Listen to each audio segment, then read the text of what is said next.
کہ دنیا میں سب سے بڑی نعمت کیا ہے اور دنیا میں سب سے بڑا عذاب اور سب سے بڑی مصیبت کیا ہے۔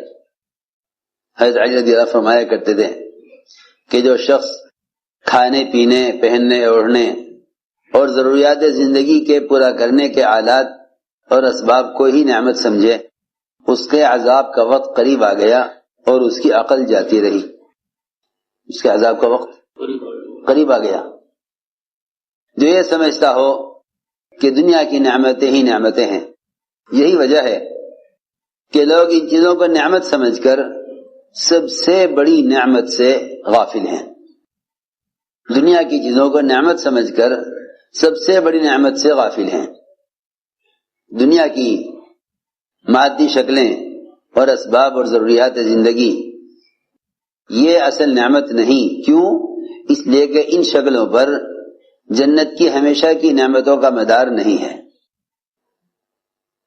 ان شکلوں پر جنت کی نعمتوں کا مدار نہیں ہے، بلکہ اگر محض یہی اسباب اور شکلیں مسلمانوں کو زیادہ دے دی جائیں تو یہ اسباب اور یہ شکلیں ان پر جہنم کے عذاب کا مدار تو ہو سکتا ہے، لیکن جنت کی ابدی نعمتوں کا مدار دنیا کے اسباب اور کائنات کے نقشوں پر نہیں ہے۔ توجہ سے بات سننا، اس لیے کہ کافر ہمیشہ کے عذاب میں اس لیے رہے گا کہ اس کی دنیاوی تھوڑی سی زندگی میں پوری زندگی کفر کا ارادہ ہے، حالانکہ دنیا کی زندگی تو آخرت کے مقابلے میں کچھ بھی نہیں ہے۔ اگر ایک لمحے یا لمحے کا بھی کوئی 100واں حصہ لایا جائے آخرت کے مقابلے میں دنیا کو، تو یہ اتنی بھی حیثیت نہیں رکھتا، اس لیے کہ جو زندگی ابدی نہیں ہے وہ زندگی معدوم اور ختم ہے، جو زندگی ابدی ہے وہ ہمیشہ کے لیے ہے۔ تو کفر کا تھوڑا سا وقت دنیا میں وہ کافر کے لیے ابدی عذاب کا ہے، اور مسلمان کے لیے دنیا کا تھوڑا سا وقت یہ مومن کے لیے ابدی نعمتوں کا ہے۔ میں نے عرض کیا کہ جو شخص دنیا کے اسباب اور ضروریات زندگی کے پورا ہونے کے وسائل کو نعمت سمجھے، حضرت علی فرماتے ہیں کہ اس کے عذاب کا وقت قریب آ گیا اور اس کی عقل جاتی رہی، کیونکہ سب سے بڑی مصیبت وہ کفر ہے۔ دنیا میں اللہ تعالی کے استغنا کا مظہر کفر ہے، دنیا میں اللہ کے استغنا کا مظہر کفر ہے، اور آخرت میں اس کے استغنا کا مظہر جہنم ہے۔ اور دنیا میں اللہ کے فضل کا سب سے بڑا مظہر ایمان ہے، اور آخرت میں اللہ کے فضل کا سب سے بڑا مظہر جنت ہے۔ آخرت میں اللہ کے فضل کا جو مظہر ہے وہ جنت ہے، اس کے استغنا کا مظہر جہنم ہے۔ دنیا میں اللہ کی استغنا کا مظہر کفر ہے، اور آخرت میں اس کے استغنا کا مظہر جہنم ہے۔ یوں کہیں کہ اللہ تعالی کے استغنا سے اس طرح ڈرا کرو جس طرح اللہ کے عذاب سے ڈرتے ہو۔ اللہ کے استغنا سے ایسے ڈرو جیسے اللہ کے عذاب سے ڈرتے ہو۔ اللہ کے استغنا سے ایسے ڈرا کرو جیسے اللہ کے عذاب سے ڈرنا چاہیے، اس لیے کہ اس کی ذات بہت مستغنی ہے۔ میں نے عرض کیا کہ اگر کسی کافر کے کفر کو دیکھیں تو اس سے اللہ تعالی کے استغنا کا دھیان آئے گا کہ اللہ کی ذات کتنی مستغنی ہے، اللہ کی ذات کتنی مستغنی ہے کہ اس نے ایک انسان کو کفر پر رکھ کر یہ بتلایا ہے ایمان والوں کو کہ مجھے کسی کی وحدانیت اور کسی کی عبادت کی اور کسی سے اپنی بڑائی کے بیان کرانے کی ضرورت نہیں ہے۔ یہ میں عرض کرنا چاہتا ہوں کہ دنیا میں کفر وہ اللہ کے استغنا کا مظہر ہے۔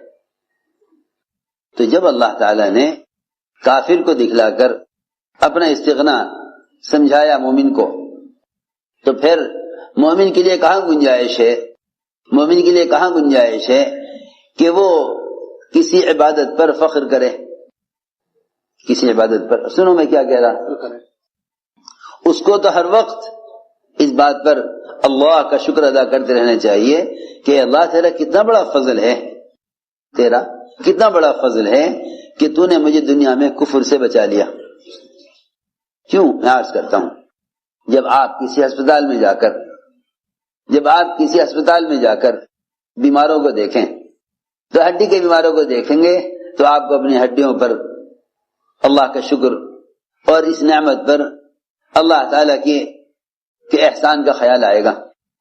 جب آپ دماغ کے بیماروں کو دیکھیں گے تو اپنے دماغ کا خیال آئے گا۔ جب آپ اندھوں کو دیکھیں گے تو اپنی آنکھوں کا خیال آئے گا۔ اللہ اکبر۔ جو بدن مٹی ہونا ہے اور ختم ہونا ہے، جب اس بدن کی بیماریوں کو دوسروں میں دیکھ کر اپنے اعضاء کی سلامتی کو اللہ کا احسان سمجھتے ہو، تو جو کافر ہمیشہ جہنم میں رہے گا اس کافر کو دیکھ کر اپنے ایمان کی نعمت کا خیال کیوں نہیں آتا؟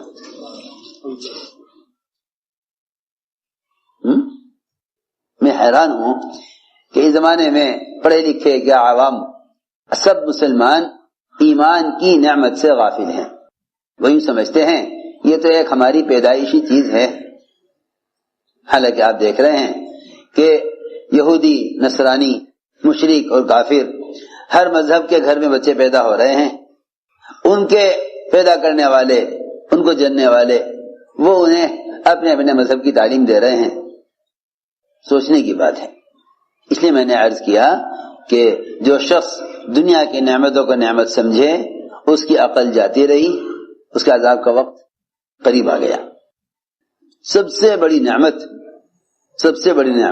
نعمت اسلام ہے۔ اس لیے کہا گیا الحمدللہ علی نعمت الاسلام، کہ اس زمانے میں مسلمان غیروں کی طرح صرف دنیا کی نعمتوں کو نعمت سمجھتا ہے، دنیا کی نعمت کو نعمت سمجھتا ہے۔ اس لیے فرمایا لئن شکرتم لازیدنکم، اگر تم نے شکر کیا تو ہم نعمت کو بڑھائیں گے، ہم نعمت کو بڑھائیں گے، اور اگر تم نے ناقدری کی تو ہم تم سے اس نعمت کو چھین لیں گے۔ غور کرنے کی بات ہے کہ وہ دنیا جس سے اللہ کو نفرت ہے، اگر اس دنیا کو جس سے اللہ کو نفرت ہے، اگر اس دنیا کو ضائع کیا جائے، وہ دنیا جس سے اللہ کو نفرت ہے اور جو اصل نعمت نہیں ہے، اس کو اگر ضائع کیا جائے تو لوگ کہتے ہیں کہ میاں رزق کو ضائع مت کرو ورنہ تم سے رزق چھین لیا جائے گا۔ تو دنیا جس سے اللہ کو نفرت ہے، اگر اس دنیا کے ضائع کرنے پر دنیاوی نعمت کے چھن جانے کا اندیشہ اور خوف، اور لوگ ڈراتے بھی ہیں، اس سے لوگ اسے ڈراتے بھی ہیں، تو پھر اسے اندازہ کرنا چاہیے کہ وہ ایمان جو اللہ کو محبوب ہے اور جس ایمان پر ہمیشہ کی نعمتوں کا مدار ہے، اس ایمان کی نعمت کی ناشکری سے ایمان کتنا ضائع ہو جائے گا ایمان۔ اور اگر حقیر دنیا شکر کرنے سے بڑھ سکتی ہے تو جو ایمان اللہ تعالیٰ کو عزیز ہے اور محبوب ہے، اس ایمان کی قدر کرنے سے ایمان میں کتنا اضافہ ہونا چاہیے۔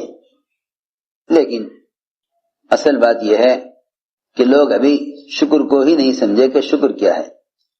لوگ نعمت کے شکر میں اللہ تیرا شکر اتنا کہہ دینے کو شکر سمجھتے ہیں، حالانکہ یہ شکر کی ادائیگی نہیں ہے، یہ شکر کی ادائیگی نہیں ہے۔ زبان سے شکر ادا کرنا الفاظ کی ادائیگی ہے، شکر کی ادائیگی نہیں ہے۔ سنو توجہ سے بات، لوگ زبان سے کہہ دیتے ہیں اللہ اللہ تیرا شکر، یہ شکر کی ادائیگی نہیں ہے، یہ الفاظ کی ادائیگی ہے۔ سنو توجہ سے بات، یہ شکر کی ادائیگی نہیں ہے، یہ شکر کی ادائیگی نہیں ہے۔ کیوں؟ اس لیے کہ انسان کے سارے بدن کے اعضاء، انسان کے بدن کے تمام اعضاء نعمتوں سے فائدہ اٹھاتے ہیں، اور سب سے چھوٹا عضو زبان وہ شکر ادا کرے۔ یہ کیسے؟ یہ کون سے انصاف کی بات ہے؟ بات سمجھ میں آ رہی؟ سارے بدن کے اعضاء تو نعمتوں سے فائدے اٹھاویں اور سب کی طرح سے شکر کو ادا کرے زبان، یہ کیا بات ہوئی؟ سوچو تو صحیح۔ آپ کا کوئی کام ہے، آپ کا کوئی کام ہے، تجارت کا، ملازمت کا، اس میں کوئی رکاوٹ پیش آ گئی، آپ نے 2-4 آدمیوں سے بات کی، کہا جی دیکھو آپ کا کام ہو جائے گا، لیکن فلاں فلاں فلاں فلاں فلاں 4 آدمی 6 آدمی یہ سب ان سب سے متعلق ہے یہ کام، آپ ان سے جا کے کہیے۔ ایک کے پاس گئے اسے بتایا، دوسرے کے پاس گئے اسے بتایا، آپ کا کام 6 آدمیوں نے مل کر کیا، تو آپ مجھے بتائیے کہ آپ ان 6 آدمیوں میں سے ایک کا شکریہ ادا کریں گے یا سب کا کریں گے؟ آسان بات ہے، آپ شکریہ کس کا ادا کریں گے؟ سب کا یا ایک کا؟ تو سب کا شکریہ ادا کریں گے۔ بالکل اسی طرح انسان کے بدن کے تمام اعضاء وہ ضروریات زندگی میں ایک دوسرے کے ساتھ ایسے جڑے ہوئے ہیں، اور ضروریات زندگی میں تمام اعضاء ایک دوسرے کے معاون ہیں، اس لیے زبان سب کی طرف سے شکریہ ادا نہیں کرے گی، بلکہ بدن کے ہر عضو کو حکم پر لانا، یہ اللہ کی نعمت کا شکر ادا کرنا ہے۔ بدن کے ہر عضو کو حکم پر لانا، یہ نہیں کہ بدن کے سارے اعضاء تو نعمتوں سے فائدے اٹھاویں اور سارے بدن کے اعضاء خواہشات میں پڑ جاویں اور زبان سے شکر ادا کر دیا جائے، نہیں، بلکہ حضور اکرم صلی اللہ علیہ وسلم نے جب اپنے آپ کو عبادت میں بہت تھکایا اور لمبا قیام اور ایسے لمبے سجدے، اللہ اکبر، بعض موقع پر حضرت عائشہ یہ سمجھا کرتی تھی کہ شاید آپ کی وفات ہو گئی، ایسے لمبے سجدے، ایسے لمبے سجدے۔ وہ تو میں عرض کرتا ہوں نا کہ جو لوگ دنیا کی نعمت کو ہی نعمت سمجھے گا اس کی عبادات بھی انہی نعمتوں کے لیے ہو کر رہ جائے گی، اس کی عبادات بھی انہی نعمتوں کے لیے ہو کر رہ جائے گی۔ جو دنیا کی نعمت کو نعمت سمجھے گا اس کی ساری عبادات بھی اسی نعمت کے لیے ہو کر رہ جائے گی۔ اگر کسی آدمی کو عمر قید کی سزا سنا دی جاوے، کسی کو عمر قید کی سزا سنا دی جائے اور پھر جج اپنا فیصلہ بدل کر اس آدمی کو رہا کر دے، تو بتاؤ اس کے لیے اس سے بڑی کوئی نعمت ہے کہ عمر قید سنا دی گئی تھی پھر آزاد کر دیا؟ بتاؤ اس سے بڑی کوئی نعمت ہے؟ جس وقت اس کو عمر قید کی سزا سنائی گئی اس وقت اس کو کوئی چیز اچھی لگتی ہوگی دنیا کی؟